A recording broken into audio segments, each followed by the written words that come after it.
Eto na nga yung araw na nag-celebrate kami ng 8th birthday ng aking panganay na anak. Dapat talaga pang 7th birthday yung sineselebrate pero hindi nga kami nakapag-celebrate dahil nung time walang-wala pa talaga si Ka-Olive. Nung 2 taon ko kasi sa abroad, naka-base lang talaga ako sa sahod ko sa amo ko. Wala pa talaga akong mga sideline nun at hindi pa talaga nagbo-boom yung pagba-vlog ko. Eh paano ba naman nag-uumpisa pala? Buti na lang talaga in just 5 months, nag-boom nga itong ating luto-luto serye. Kaya naman nakaipon din tayo kahit papano at nakapagpundar At syempre, hindi ko palalagpasin itong pang 8th birthday ng aking anak. Sabi ko nga kahit simple nga lang basta ma-celebrate lang namin itong kanyang pang 8th birthday na magkakasama. Pero dahil masyadong maraming blessings, kaya tinodo ko na. At least pagdating ng araw, maisip man lang ng anak ko na pinaghandaan ko talaga yung pang 8th birthday niya. At para ma-realize na din na talagang bumabawi ang kanyang mama. 70 person nga lang itong aming in-expect na bisita ngayon dahil alam nyo na bago lang kami dito sa lugar, expected na namin na hindi talaga kami dadayuhin. At yung mga special guest lang talaga yung mga makakapunta. O yung mga in-invite lang namin. Ayaw ko din kasi na dinadayo ako masyado kasi nga kadarating ko lang gustong gusto ko pa talaga magpahinga. Pero dahil birthday ng aking anak, ayan magpapagod nga muna tayo for today's video. Actually, hindi naman ako napagod masyado dahil nagpa-cater nga lang ako. At eto nga yung pangalawang anak ko na babae. Naglalaro naman siya ng gandang-gandahan ba. At eto naman yung my birthday, nagtatago pa. Nagtaka nga ako kasi pag alis ko, maliliit pa naman ang mga to. Pagbalik ko, meron na pala akong dalaga at binata. Kaso nga lang sobrang kukulit pero okay na rin kaysa may sakit, di ba? Actually, dapat 7 days pa ako bago magpakita sa aking anak at ang plano ko nga iso-surprise ko nga siya sa mismong birthday niya. Kaso nga 3 araw pa lang ako sa Pilipinas, gustong-gusto ko na talaga silang makita. So ayun, nagpakita na nga ako kasi wala nang naganap na surprise. At eto nga yung aming mga handa. So dapat talaga yung cake dyan ay fondant pero hindi sila kumakain kaya yung icing na lang yung pinagawa ko. Okay na lang din na hindi siya social, importante makain. Ay sus, may pakis-kis pa nga itong aking anak. Happy birthday, Ruby Mar! At dahil nga medyo marami na rin yung mga bisita, kaya kailangan na nga namin magpakain. Actually talaga 3 PM yung usapan pero dahil Filipino time, inabot na tayo ng alas 4. Nagpakain na nga ako, nakalimutan kong kantahan pa ng happy birthday itong aking anak. Kaya hinabol ko na nga lang. Kaya sa tuluyang makalimutan kasi hindi naman ako sanay na nagse-celebrate ng mga birthday nila kasi most of the time nasa ibang bansa talaga ako. Actually hindi pa nga dumating yung nanay at tatay ko dyan dahil nga may ginagawa pa sila. So yung mga kaibigan ko pa lang at kaibigan pa lang ng partner ko yung dumating.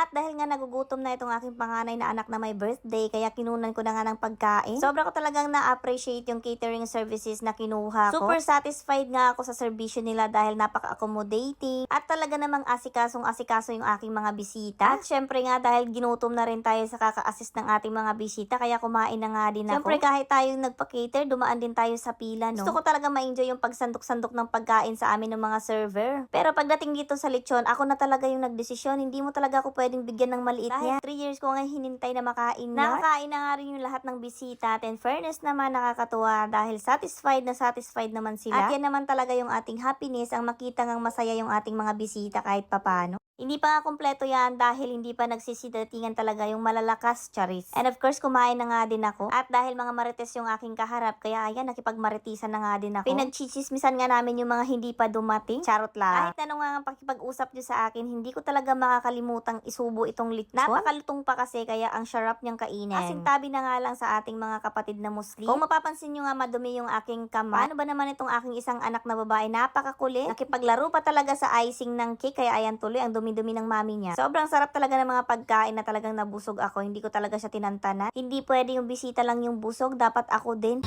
Kahit na anong mangyari, ikaw at ikaw pa rin.